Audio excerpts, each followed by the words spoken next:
Hi folks, thank you for taking a few minutes to be with me this morning. I put this video up just a few minutes ago, but because of a mute issue, you weren't able to hear me because of a technical issue, so I'm just going to redo it again. I just want to take a few minutes to talk to the Dundonald Church family, but also others who follow my ministry who may be anxious and worried about the rise in the Omicron variant and working out what to do across the Christmas season. The first thing I want to say to you is this. If for reasons of concern around infection, if you're vulnerable, if you're an older person, if you are susceptible to this virus, and you've made a decision that you're going to remain home across the Christmas season, that's okay. We respect that. We want you to know that we're not making any judgments about you in that.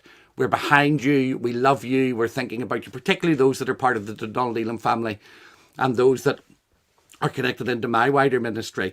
You know, sometimes you just need to make those choices, and that's okay. Don't let yourself be rooted in fear, though.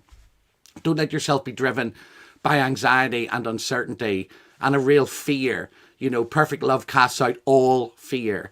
And although the Omicron variant is going up and there are lots of infections around the place, don't be afraid. God is with you and he will remain with you. And if you make a decision that you want to stay at home and engage with the services online, we'll respect that. We pray you have a wonderful, wonderful Christmas and that you are aware of God's grace and God's presence and God's mercy. If, however, you are going to attend one of our services, we've got busy services today. We've got a service on Christmas Eve. We've got a service on Christmas Day and Boxing Day. Or you are going to be attending other churches. Here's just a little bit of advice from me. I've put together this little infographic in the hope that it might help. Now, you may lose my face. I'm just going to see what this looks like. Yeah, well, so if I go over that way, there you are. You can still see it. That's great. So the first thing that I would encourage you to do is, if at all possible, if you're able to do it, take a lateral flow test. I know that they can be complicated and I know that they can be challenging. I take one actually every day because I'm always wanting to make sure that I'm as clear as possible. And by taking one every day, I keep myself in the right. I'm not putting other people at risk. So if you can take a lateral flow test, I really want to encourage you to do it before you come to gatherings. And if it's positive, then don't come. Remember that. But I recognize that not all of you will be able to do that.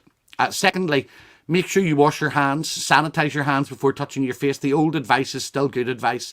Make sure you use sanitizer or soap and water. Try to avoid touching your face without first washing your hands. Thirdly, if you can, wear a mask. Now, in our church, for example, it's mandatory. We require you to wear a mask to enter the building, to exit it, and when singing.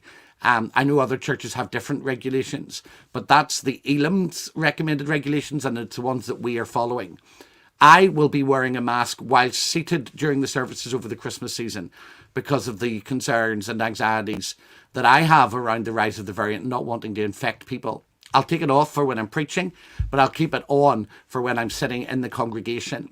Now, you don't have to do that, but if you want to do that, you are welcome to. Don't feel any pressure. Don't feel as if you're being judged because of that.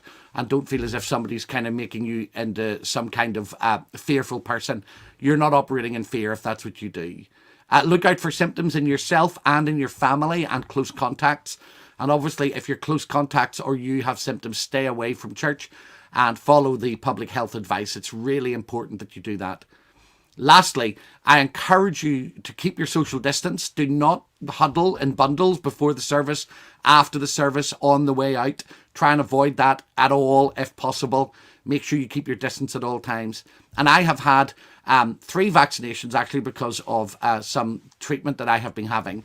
I've had a full 3rd dose and I'm waiting a 4th dose, which will be my booster. So if you can get your booster, then get it. If you can get vaccinated, then please, I encourage you to do that. Again, it's a matter of conscience. Some of you will disagree with the vaccination. I'm not trying to impose my view on you at all. I'm just encouraging you. So this is our advice. I hope it's helpful to you. It's my advice to you. I'm praying for you. I'm praying you know God's wisdom and grace. And I want you to know that we love you and we will be upholding you before the Lord. Thank you so much for listening.